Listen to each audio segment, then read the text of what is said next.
is going to outsword the Boii, and Danko tried to outsword the Boii as Carthage, but he didn't have much success. So Panda is going to show you how it's done.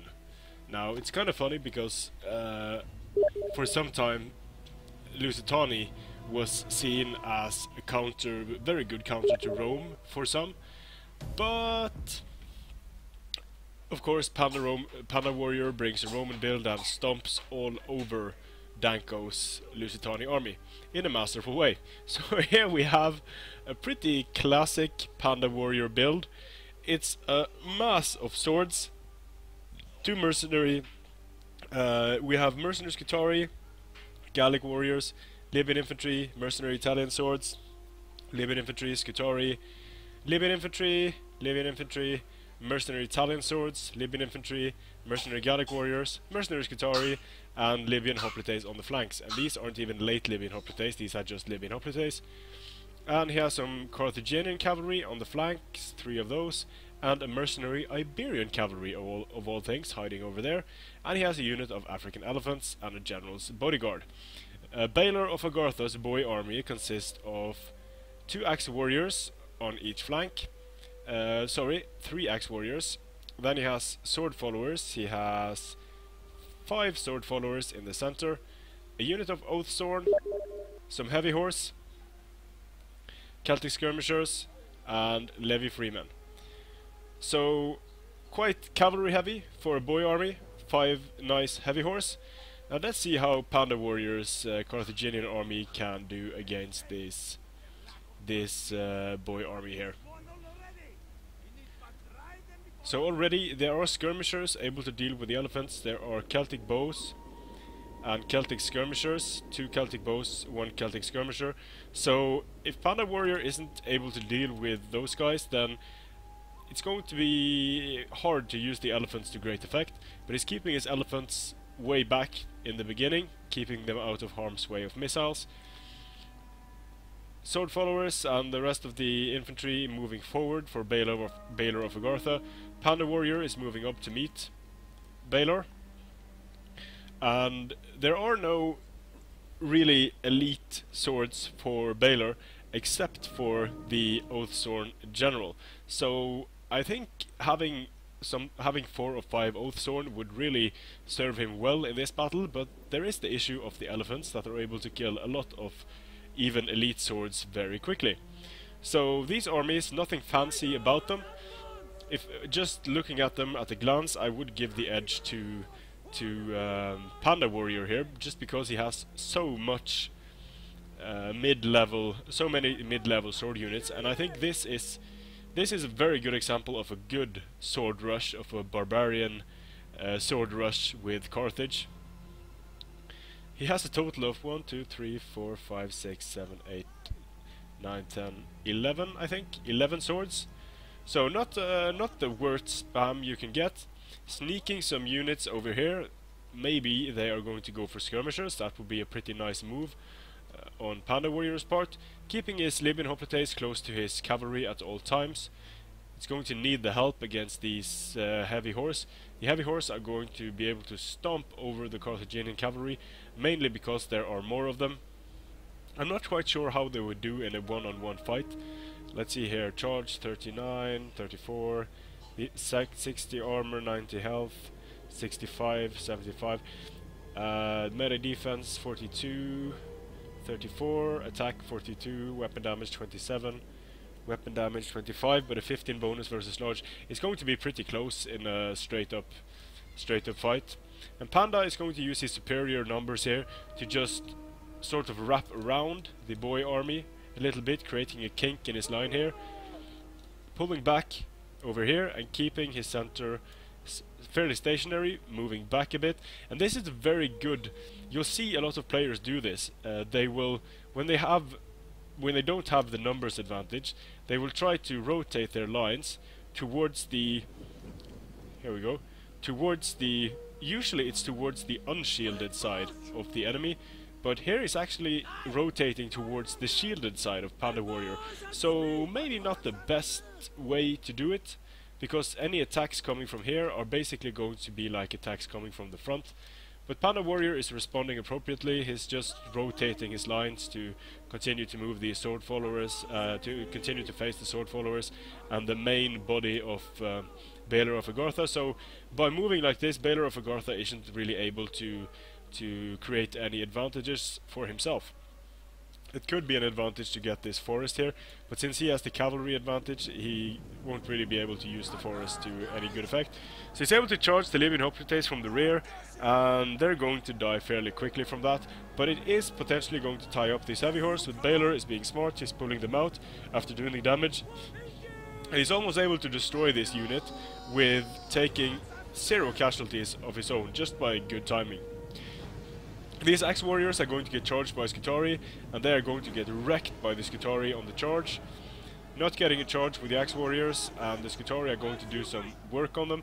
But Sword Followers are coming in here, and the cavalry of Panda is getting very, very close. It's a ballsy move, but it is supported by these units. The mercenary Iberian cavalry is coming in, and Panda has a very strong flanking force here that he can use to good effect. Here a sort of a blob is starting to develop. Mercenary Gallic warriors are going to get a good charge on these sword followers, but Balor is going to send in more units into the blob. Over here we have heavy horse, and the elephants are coming in. The elephants are... Now he's raising the banner, and he's raising the banner probably because it's going to increase the melee defense of all of these units, and that can potentially be important in reducing the damage taken when they are in melee. So he's moving his African elephants out because there are skirmishers coming in, which is very smart, of course. Libyan Hoplites want revenge for the rear charge they suffered earlier. Now they're just going to run after these guys and run straight in here, get a good charge on the heavy horse. The heavy horse should go down fairly quickly. Panda Warrior is continually pushing the flank of Balor back, and in a prolonged engagement, Carthage actually has the advantage here. Balor is charging in against the elephants, presumably to stop them, so he can use these Celtic bows to shoot at the elephants. But already, Axe Warriors are going down, Sword Followers are dying, and these guys are close enough that they're able to throw their javelins at the Sword Followers, which is a smart thing to do before charging in, doing some extra damage. And the General's bodyguard here is just standing around, giving a morale boost to his guys. The heavy horse is going to go down to combined elephant and Carthaginian cavalry assault. Very good move here with the mercenary Skutari moving in and pushing away the skirmishers, and it's going to be very important to kill these skirmishers, so Panda Warrior is able to use his elephants to great effect. Carthaginian cavalry is also moving through, and now most of Balor's forces are tied up except for these horse units, but they kind of have to protect the Celtic skirmishers, and Panda is being smart here, pulling away his African elephants out of the range of these Celtic skirmishers and Celtic bows. And now we see units, Levy Freeman wavering, Levy Freeman, so nothing really important. But over here, the units of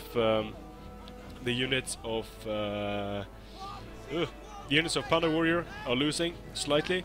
The Oathsworn should be able to do fairly well here, but it looks like he might have used Headhunt a bit prematurely, but he has the Warrior General because he's using Battle Rhythm, so he's going to be able to use Second Wind to get their stamina back up after the effect of Headhunt and Battle Rhythm wears out. So that's a pretty nice way of using an Oathsworn unit.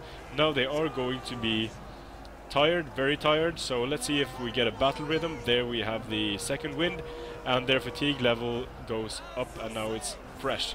But still the unit is getting sandwiched, but very good having a Oathsworn unit that you're able to use the Warrior General's abilities on. The mercenary Iberian cavalry coming in here to intercept the heavy horse. They are going to die to the heavy horse, but they did manage to save these guys from a rear charge. Now the elephants are in the clear to start charging sword followers and potentially go for the general of Balor of Agartha, and there are a lot of white flags on the battlefield, not as many green flags. These guys are getting charged by Libyan infantry, and they are going to fire some volleys on the elephants, not going to make them run amok though. And here comes the general going into the Celtic bows, and now the skirmishers are quickly getting destroyed. So this is not looking too good for Balor of Agartha, but it is fairly even. These elephants are going to tip the scales in favor of Panda Warrior, destroying 2 units of sword followers here with rear charging and with fair effects. So that's pretty important because it's going to free up all of these units to go and flank and rear charge the rest of these units. The skirmishers are running away, but they're getting caught by cavalry and they're being chased away here by infantry.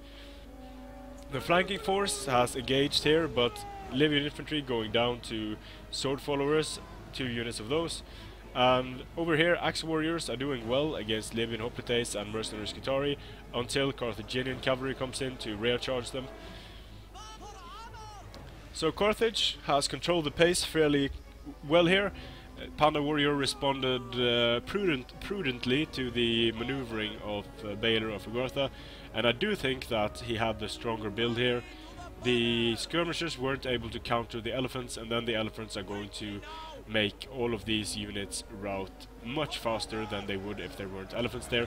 So the elephants going into the Oathsworn, destroying them, getting a lot of nice kills on high value units. Levy freemen don't want any more of this engagement, so they are running away. And now it's just a matter of mopping up the remaining units for Panda Warrior. So this battle, I think, is very cool for several reasons. It's an example of Carthage trying to out-barbarian their barbarians, but then using the advantage they have in that they can bring elephants. And now the elephants are running amok, and that was because of the javelins thrown here. But they're going to stop running amok very, very quickly, actually, and getting nice kills. So when I hear people say that no good players bring elephants and they only work against noobs, I don't know if you have seen any games from Balor of Agartha, but Balor of Agartha is as far away from noob status as you can get. And the same is Panda Warrior. These are both players that place extremely high in tournaments, and they are very good competitive players. And Panda Warrior is here able to use his African elephants to extremely good effect against the Boii swords. And also, just don't go for any skirmishers, allows him to counter the skirmishers of Boii very effectively, and this battle is for all intents and purposes over. So very good show here by Panda Warrior on how to bring a Carthaginian rush. A very good example of how to use elephants and not lose them to skirmish fire early on. These skirmishers were mainly neutralized. The sword followers did get a lot of kills, but there are just too many Carthaginian swords to kill here, and most of them do fairly well. They do pretty decent. Even the Libyan hoplites got some kills. The cavalry is basically just there to tie down enemy cavalry, and the general's bodyguard took care of some skirmishers. 218 kills on the African elephants. And the Carthaginian army was the smaller one, but a lot of the Boii army was levy freemen, or 3 levy freemen and 3 of the skirmishers. So the Boii army basically only had 6 good sword units. So this isn't a proper full-on Boii sword rush. For that I would like to see, at least for Oathsworn and sword followers, with probably some mercenary Gallic warriors as well. I think that would have been a better army to counter Carthage, and perhaps less cavalry too, actually.